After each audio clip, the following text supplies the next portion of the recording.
6월달도 마지막 주일입니다.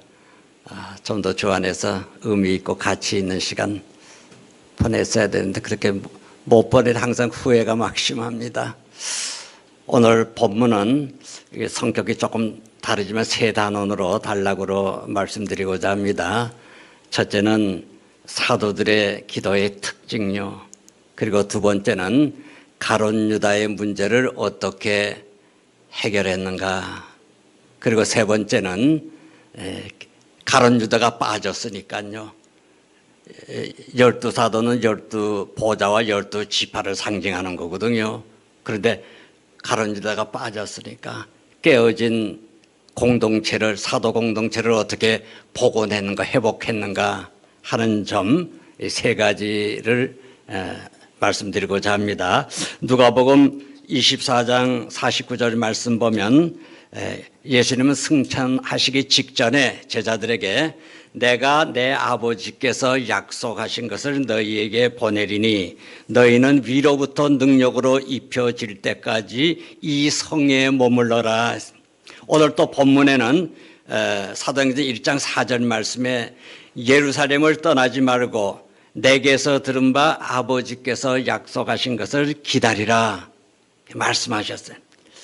예수님은 제자들에게 예루살렘에서 머물 수 있는 기간을 말씀하지 않았어요. 우리 사람에게서 가장 힘든 것은요, 정함이 없는 기다림이잖아요.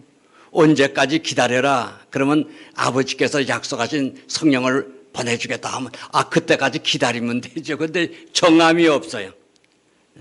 성령이 임하실 때까지 기다리고 또 제자들이 행동하기에 앞서서 순종하되 절대적으로 순종해야 했어요.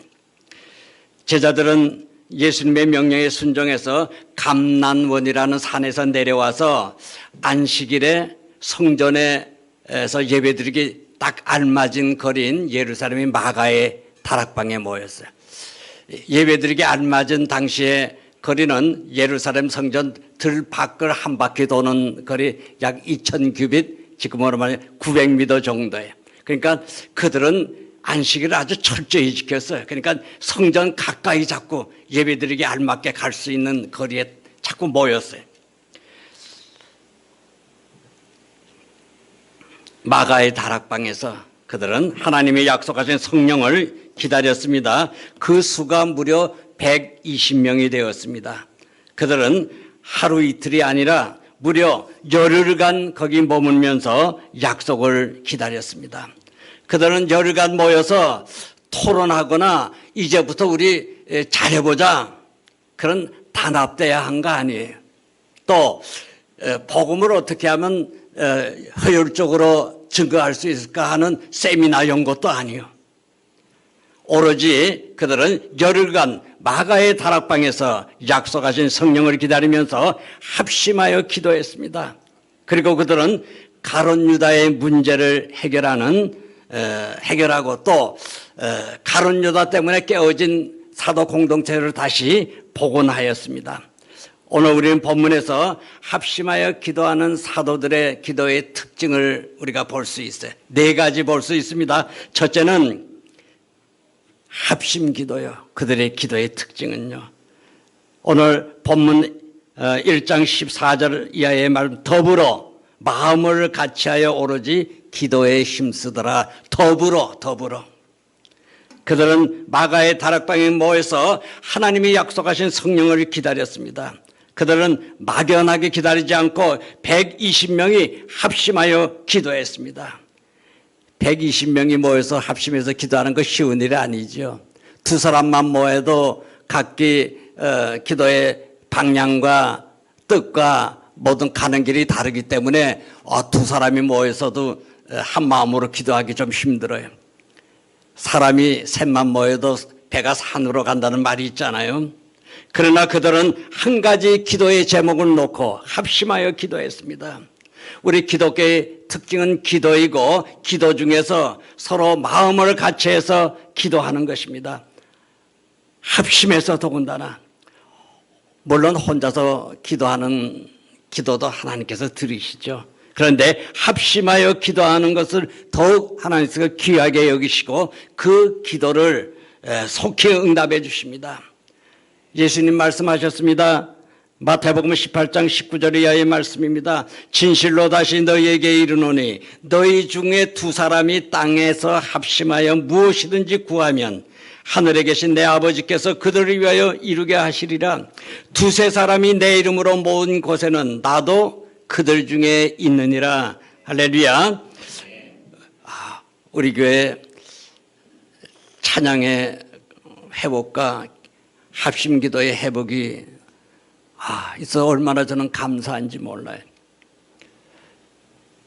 찬양은 제가 원래 이렇게 잘 못하는 게 여러분 알다시피 잘 못하잖아요.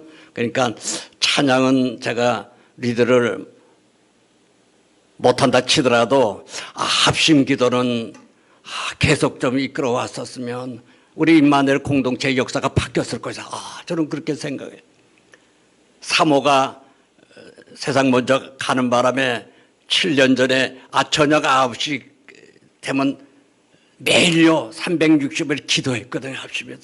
근데 그때부터 제가 못했어요. 지금까지. 근데 우리 목사님 오셔서 다시 공동의 기도 제목 가지고 합심해서 기도하니 얼마나 감사한지 몰라요. 기도하지 못한 거 하나님 앞과 여러분 앞에 참 송구스럽게 생각합니다. 정말 합심해서 저희들이 기도했더라면 우리 공동체 하면 여러분 가정 다 포함되는 거예요. 여러분 삶이. 역사가 바뀌었을 텐데. 죄송합니다. 해안이 참 많아요. 그래서.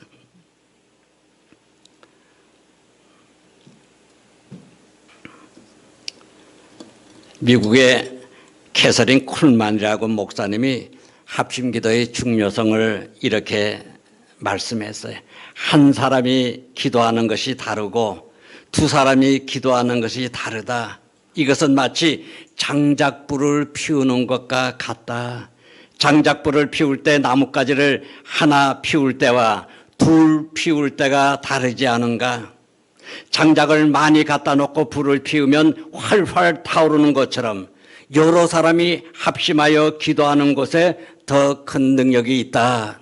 할렐루야. 두세 사람이 합심하여 기도하고 또 10명, 20명, 30명이 모여서 마음을 같이 해서 한 마음 한 뜻으로 합심하여 기도할 때 놀라운 능력이 나타납니다. 부부가 합심해서 기도할 때도요. 놀라운 능력 나타나요. 그리고 교회가 한 목적을 가지고 한 가지 기도 제목을 놓고 한 마음으로 합심해서 기도할 때 기적이 일어납니다. 할렐루야. 독일의 보헤미안의 그 진전도르프 공작이 만든 모라비안 형제단이라는 게 있어요. 이 모라비안 형제단이 빈손으로 시작을 했는데 2명씩 24계절을 짜가지고 그러니까 하루 1시간씩 한 계절 그러니까 24계절이니까 하루 그냥 24시간 기도하는 거예요. 하루도 아니고요. 하루도 아니고 365일도 아니고요. 그건 100년 동안 365일을 기도했대요. 그랬더니 당시 모라비안 형제단이 세계에서 선교사들을 가장 많이 파송한 선교단체요. 그 비용까지 선교사 비용까지 다 감당했어요. 돈이 어디서 나왔어요? 하나님께서 자꾸 누구를 통해서 주시는데 자꾸 주시는 거예요. 마치 군대에서 24시간 돌아가며 보초 서는 것처럼요. 그들은 24시간 내내 기도했어요. 하나님을 합심하여 기도하는 것에 놀라운 능력을 나타냅니다. 여러분 우리 주보에 보면 한 주간 기도하는 가정 순서가 있잖아요. 보면은 이번 월에는 담임 목사 가정을 위해서네요. 여러분 새벽마다 우리가 이름을 부르면서 기도하는데 6명, 7명 나와서 새벽 기도에 이 가정 위해서 기도합니다. 근데 여러분도 좀 함께 기도했으면 좋겠어요. 기억력이 좋아서 그런지 이 주보 가져가는 분 거의 없는 것 같아요. 다 놓고 가요 보면.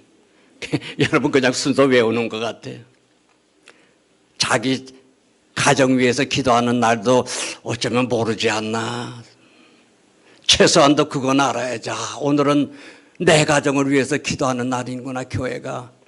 집에서라도 함께 기도해야죠. 여러분 주보 꼭 가져가세요. 가져가서 이 순서에 따라서 여러분 함께 기도할 수 있기를 바랍니다. 둘째로 이들 기도의 특징은 말씀에 순종하는 기도였습니다. 그들은 자신의 개인 기도 제목을 놓고 기도하지 않았어요. 자기 자신의 어떤 소원을 붙들고 기도하지 않았습니다. 병을 고쳐달라고 기도하지 않았습니다. 방언을 달라고 기도하지 않았습니다. 신유의 은사나 예언의 은사 구하지 않았습니다. 그들은 이렇게 기도했습니다. 오직 아버지께서 약속하신 것, 예수님께서 승천하시면서 우리에게 약속하신 성령요, 성령을 주옵소서. 성령의 능력을 주셔서 복음의 증인 되게 하옵소서. 그들은 말씀을 붙들고요, 말씀에 철저하게 순종하고자 기도를 드렸습니다. 오늘 우리는 말씀 붙들고 말씀에 순종하는 기도를 올리기를 바랍니다. 말씀을 주장해야 돼요. 자꾸 제가 말하지, 하나님 이렇게 약속하지 않았습니까? 자꾸 말씀을 주장하지. 그러면 말씀을 알아야죠. 말씀에 순종해야죠. 말씀에는 순종하지 않고 자꾸 그냥 뭐 달라고 하면 하나님께서 아마 안 주시리라고 생각해요. 먼저 하나님이 약속하신 말씀에 순종하고 기다리라면 기다려야죠. 기간이 정함이 없더라도 이 120명의 사도들이 열흘간이나 한 곳에 머물면서 아버지의 약속을 기다리면서 합심해서 기도했어. 말씀에 먼저 순종해야 돼요. 그리고 그 말씀 붙들고요, 기도해야 돼요. 오늘 우리는 말씀 붙들고 말씀에 순종하며 기도하는 오늘 임마누엘의 공동체 되기를 바랍니다. 셋째로 이 사도들의 기도의 특징은 집중적인 기도였습니다. 그들은 옆에 누가 있는지, 더운지 추운지, 무슨 배가 고픈지, 시간이 얼마나 가는지 그거 모르고 전심으로 기도했어요. 집중적으로. 그들은 오로지 기도에 힘썼습니다. 그들은 자기도 모르게 1시간, 2시간, 3시간 기도했습니다. 그들은 인위적으로 기도한 것이 아니라 진심으로 집중하여 기도했습니다. 사무엘상 1장 보면 한나의 기도가 나오잖아요. 하나님 앞에 얼마나 간절하게 기도했는가. 아들 달라고요. 자기 자신도 사람들이 볼 때요, 무슨 말을 하는지 모르는데 입은 자꾸 그냥 열심히 움직여요. 그래서 엘리 제사장이 가만히 보니까 술 취한 것 같아요, 여자가. 그래서 한나야, 이제 그만 술 먹고 앞으로 포도주 술 취하지 말라. 그랬더니 이 한나가 하는 말입니다. 사무엘상 1장 15절 이하의 말씀입니다. 한나가 대답하여 이르되 내 주여 그렇지 아니하니이다. 나는 마음이 슬픈 여자라 포도주나 독주를 마신 것이 아니요 여호와 앞에 내 심정을 통한 것뿐이오니 당신의 여종을 악한 여자로 여기지 마옵소서. 엘리는요, 이런 한나의 마음을 알고 얼마나 감동했는지 하나님 앞에 경배드리면서요, 그를 축복해 주셨어. 하나님은 한나의 집중적인 기도에 응답하셔서 사무엘을 주셨어. 사무엘을. 사도들의 네 번째 기도의 특징은 마음으로 드리는 기도입니다. 하나님이 눈여겨보시는 기도는 마음으로 드리는 기도입니다. 하나님의 관심은 얼마나 기도를 많이 했는가 하는 기도의 산수에 있지 않습니다. 그리고 얼마나 기도가 운병적이었는가 하는 기도의 수사에도 있지 않습니다. 기도가 얼마나 기느냐, 그런 길이에도 있지 않습니다. 우리의 목소리가 얼마나 아름다운가 하는 기도의 음악에도 있지 않습니다. 얼마나 논리적인가 이런 기도에도 있지 않습니다. 기도가 얼마나 순서와 규모에 맞느냐 기도의 그런 방법에도 있지 않습니다.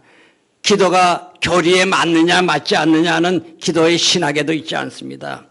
하나님은 마음으로 드리는 기도를 귀하게 여기시고 이런 기도에 귀를 기울이십니다. 끙끙거리면서 문맥이 맞지 않는 기도를 할지라도 마음으로 드리는 기도를 하나님께서 받으십니다. 기뻐하십니다. 성령의 역사가 일어난 곳의 공통점은요, 모두 합심 기도에 있었습니다. 1905년 영국의 웨일스에서 일어난 성령의 그 강력한 역사나 1907년에 평양에서 일어난 강력한 성령의 역사는 모두 다 죄를 토설하면서 합심 기도했을 때 일어났습니다.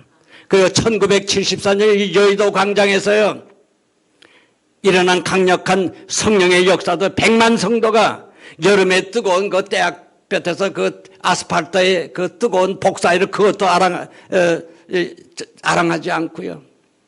합심해서 죄를 고백하면서 주여 이 나라에 그리스도의 계절이 오게 하소서 하면서 합심하여 기도할 때 한국교회 부흥이 일어나서 그때부터 얼마나 부흥됐는지 몰라요. 1000만 성도가 이루어졌어.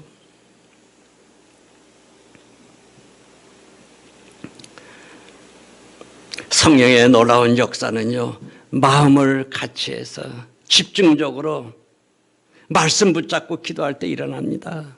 할렐루야. 또 보면 두 번째 단락에서요, 가룟 유다의 문제를 해결하는 사도의 모습들을 생각해 보고자 합니다. 제자들에게는 큰 걸림돌이 두 가지 있었어요. 하나는 어떻게 예수님이 그런 참혹한 십자가에 달려서 돌아가실 수가 있는가 하는 것입니다. 그리고 다른 하나는 걸림돌은요, 가룟 유다가 어떻게 예수님을 배반할 수 있었는가, 우리 사이에 어떻게 배신자가 나올 수 있는가 하는 것이 항상 걸림돌이 있어요. 사도들에게 배신자는 원수보다 더 밉다는 말이 있지 않습니까? 많지도 않은 12명 3년 동안 생사고락으로 같이 한 동력자가 스승을 배반해서 참혹한 십자가에 죽이다니, 그것도 우발적인 어떤 사건이 아니라 조직적으로 계획적으로 목적을 이루기 위해서 수단과 방법 가리지 않고 스승을 배반하다니, 그런 마음을 품고 뻔뻔스럽게 최후의 만찬 주님과 함께 식사도 같이 할 수 있었는가? 그 걸림돌이요. 그런 가룟 유다를 용서할 수가 없었습니다. 그들의 마음속에 이 가룟 유다의 문제는 풀리지 않는 공동체의 하나의 걸림돌, 암적 존재와 같은 그런 요인이었어요. 그러니까 누구도 이 문제를 드러내기 싫어요. 다시 상처를 드러내기 싫으니까요. 이런 상황에서 베드로가 오늘 일어나서 입을 엽니다. 본문 16절입니다. 형제들아, 성령이 다윗의 입을 통하여 예수 잡는 자들의 길잡이가 된 유다를 가리켜 미리 말씀하신 성경이 응하였으니 마땅하도다. 베드로는요, 가룟 유다의 문제를 우연한 사건이 아니라 본래부터 예언된 것이 성취된 것이다, 그렇게 선언을 해요. 성경은 일찍이 가룟 유다의 배반에 대해서 예언을 했거든요. 시편 41편 9절입니다. 내가 신뢰하여 내 떡을 나눠 먹던 나의 가까운 친구도 나를 대적하여 그의 발꿈치를 들었나이다. 우리 유다의 배반으로 하나님의 말씀이 성취되었다. 베드로가, 여러분, 천지는 패할지언정 하나님의 말씀 성경은 패하지 않습니다. 마태복음 5장 18절 말씀이요. 베드로는 계속해서 유다의 문제를 시편 69편 말씀으로 또 풀어나갑니다. 시편 69편은 예수님도 5번에 걸쳐서 인용하셨어요. 시편은 까닭 없이 고난받는 한 사람의 원수들이 아무 이유 없이 어떻게 그렇게 미워하고 모욕하는지를 잘 묘사하고 있습니다. 시편 69편 4절입니다. 까다롭이 나를 미워하는 자가 나의 머리털보다 많고 부당하게 나의 원수가 되어 나를 끊으려고 하는 자가 강하였으니 내가 빼앗지 아니한 것도 물어주게 되었나이다. 시편 기자는요, 하나님의 심판이 또한 악한 무리에게 미치게 해달라고 기도를 합니다. 시편 69편 24절 이하의 말씀입니다. 주의 분노를 그들 위에 부으시며 주의 맹렬하신 노가 그들에게 미치게 하소서. 그들의 거처가 항폐하게 하시며 그들의 장막에 사는 자가 없게 하소서. 베드로가 지금 이런 말씀을, 성경 말씀을 지금 인용하는 거예요. 가룟 유다의 문제에 대해서. 가룟 유다는 예수님을 팔아먹고 받은 은 30냥을 성소에 던져놓고 스스로 목매어 죽었습니다. 유다는 사도의 직무를 버리고 그의 길이 아닌 자신의 길로 갔어요. 그의 길이 하나님의 길이 아닌 자신의 길로 가버렸어요. 배반자예요. 그러니까 은혜를 악으로 갚은 가룟 유다의 처해는 참 비참했습니다. 그는 지옥의 심판뿐만 아니라 이 세상에서도 심판을 받았습니다. 그런데 우리는 유다의 문제를 이렇게 질문할 수 있어요. 가룟 유다는 예수님이 십자가에 못 박히시도록 팔아넘겼다. 이로 인해서 예수님이 십자가에 달려 죽으셨다. 그런데 예수님이 십자가에 못 박히심으로 말미암아 많은 백성이 구원을 얻었다. 그렇다면 가룟 유다는 유공자가 아닌가, 공로자가 아닌가 하는 질문입니다. 그러나 여러분, 결과가 방법을 정당화할 수 없습니다. 목적이 수단을 정당화할 수 없습니다. 가룟 유다가 예수님을 배반한 것은 예수님을 만백성의 구원자로 세우기 위해서 그렇게 한 것이 아니라 돈 받고요, 예수님을 그냥 팔아버린 거예요. 그는 악한 의도로 예수님을 배반했습니다. 그는 진실하지도 못했고요, 의도도 선하지 못했습니다. 그는 구원의 역사의 공로자가 아니라 그가 행한 대로 보응을 받았습니다. 그래서 비참하게 죽은 거예요. 자, 핵심은 이겁니다. 이런 류의 문제를 우리가 어떻게 해결하고 그 답을 찾을 수 있을까? 오늘 본문 16절이야 20절 보면 베드로는 가룟 유다 문제를요, 사회학적으로 무슨 심리학적으로 정치적으로 풀지 않았습니다. 베드로는 이 유다 문제를 성경에서 찾아 해결했습니다. 이게 여러분 핵심입니다. 이처럼 우리는 주위에서 일어나는 모든 사건을 성경이라고 하는 안경을 쓰고 해석하고 또한 논증할 수 있는 그런 지혜와 식견을 가져야 합니다. 그리고 우리는 무슨 일을 결정할 때 즉흥적이고 부와 내동하면 안 됩니다. 성경에서 이런 문제를 어떻게 말씀하는가, 성경에서 답을 찾아야 돼. 그리고 성경에서 모든 문제를 해결할 수 있어야 돼. 그런 성숙함이 오늘 우리 임마누엘 공동체에 있기를 바랍니다. 요한 웨슬레가 이런 말을 했어요. 그대로 읽습니다. 내가 그 일을 하기 위해서는 성경 몇 장 몇 절에 의하여 그것을 하는지 알아야 한다. 만일 성경에서 답을 찾지 못했으면 답을 찾을 때까지 움직이지 말아라. 여러분, 귀담아 들으시기 바랍니다. 어떤 문제든 그 문제를 인위적으로, 인간적으로 해결하라고 하지 말고요, 하나님 말씀에서 그 답을 찾기를 바랍니다.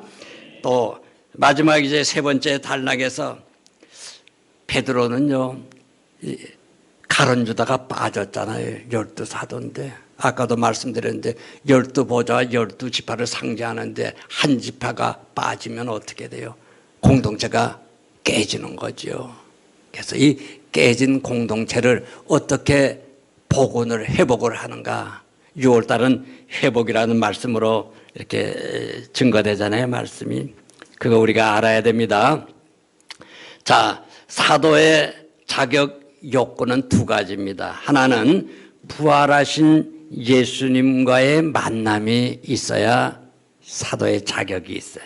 본문 21절이야 22절입니다. 이러함으로 요한의 세례로부터 우리 가운데서 올려져 가신 날까지 주 예수께서 우리 가운데 출입하실 때 항상 우리와 함께 다니던 사람 중에 하나를 세워 우리와 더불어 예수께서 부활하심을 증언할 사람이 되게 하여야 하리라 하거늘.